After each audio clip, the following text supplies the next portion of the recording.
جب سیدنا یوسف علیہ السلام نے اقتدار سنبھال لیا تو اس کے بعد آپ نے خزانوں کا نظام اپنے ہاتھ میں لے کر 7 سال تک کھیتی کا پلان چلایا اور اناجوں کو بالیوں میں محفوظ رکھا، یہاں تک کہ قحط اور خشک سالی کا زور شور ہو گیا تو پوری سلطنت کے لوگ غلے کی خریداری کے لیے مصر آنا شروع ہو گئے اور آپ نے غلوں کی فروخت شروع کر دی۔ اسی سلسلے میں آپ کے بھائی کنعان سے مصر آئے۔ حضرت یوسف علیہ السلام نے تو ان لوگوں کو دیکھتے ہی پہلی نظر میں پہچان لیا، مگر آپ کے بھائیوں نے آپ کو بالکل ہی نہیں پہچانا۔ آپ نے ان لوگوں کو غلہ دے دیا اور پھر فرمایا کہ تمہارے ایک بھائی بنیامین ہے، آئندہ اس کو بھی ساتھ لے آنا، اگر تم اس کو آئندہ اپنے ساتھ نہ لائے تو تمہیں غلہ نہیں دیا جائے گا۔ بھائیوں نے جواب دیا کہ ہم اس کے والد کو راضی کرنے کی کوشش کریں گے۔ پھر حضرت یوسف علیہ السلام نے اپنے غلاموں سے کہا کہ تم لوگ ان کے پیسوں کو، ان کے نقدوں کو ان کے بوریوں میں ڈال دو تاکہ یہ لوگ جب اپنے گھر پہنچ کر ان پیسوں کو دیکھیں تو امید ہے کہ ضرور یہ لوگ واپس آئیں گے۔ چنانچہ جب یہ لوگ اپنے والد کے پاس پہنچے تو کہنے لگے کہ ابا جان اب کیا ہوگا؟ عزیز مصر نے تو یہ کہہ دیا ہے کہ جب تک تم لوگ بنیامین کو ساتھ لے کر نہ آؤ گے تمہیں غلہ نہیں ملے گا، لہٰذا آپ بنیامین کو ہمارے ساتھ بھیج دیں تاکہ ہم ان کے حصے کا غلہ بھی لے آئیں،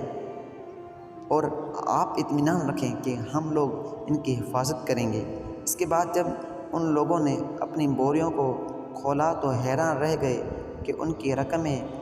ان کی بوریوں میں موجود تھی۔ یہ دیکھ کر برادران یوسف نے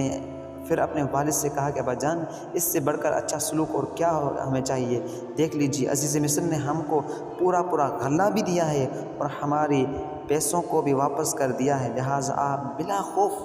و خطر ہمارے بھائی بنیامین کو ہمارے ساتھ بھیج دیں۔ حضرت یعقوب علیہ السلام نے فرمایا کہ میں ایک مرتبہ یوسف کے معاملے میں تم لوگوں پر بھروسہ کر چکا ہوں،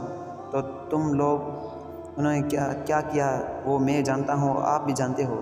اب دوبارہ میں تم لوگوں پر کیسے بھروسہ کر لوں؟ میں اس طرح بنیامین کو ہرگز تم لوگوں کے ساتھ نہیں بھیجوں گا، لیکن ہاں اگر تم لوگ حلف اٹھا کر میرے سامنے عہد کرو، وعدہ کرو تو البتہ میں اس کو بھیج سکتا ہوں۔ یہ سن کر سب بھائیوں نے حلف لے کر عہد کیا اور آپ نے ان لوگوں کو ساتھ بنیامین کو بھیج دیا۔ جب یہ لوگ عزیز مصر کے دربار میں پہنچے تو حضرت یوسف علیہ السلام نے اپنے بھائی بنیامین کو اپنے مسند یعنی کرسی پر بٹھا دیا اور چپکے سے ان کے کان میں کہہ دیا کہ میں تمہارا بھائی یوسف ہوں، لہٰذا تم کوئی فکر نہ کرو۔ پھر آپ نے سب کو اناج دیا اور سب نے اپنی اپنی بوریوں کو سنبھال لیا۔ جب سب چلنے لگے آپ نے بنیامین کو اپنے پاس روک لیا۔ اب برادران یوسف سخت پریشان ہوئے، اپنے والد کو روبرو یہ عہد کر کے آئے تھے کہ ہم اپنے جان پر کھیل کر بنیامین کی حفاظت کریں گے، یہاں بنیامین ان کے ہاتھ سے چھین لیے گئے، اب گھر جائیں تو کیوں کر اور یہاں ٹھہریں تو کیسے؟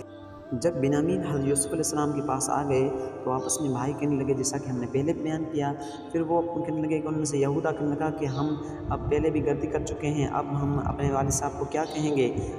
تو اس لیے میں واپس نہیں چلتا، تم جاؤ اور جب تک والد صاحب اجازت نہ دیں گے تب تک میں اس زمین سے نہیں ہٹ سکتا، تم لوگ گھر جاؤ اور والد صاحب سے سارا ماجرا بیان کر دو۔ چنانچہ یہودا کے سوا دوسرے سب بھائی لوٹ کر گھر آئے اور اپنے والد سے سارا حال بیان کیا۔ تو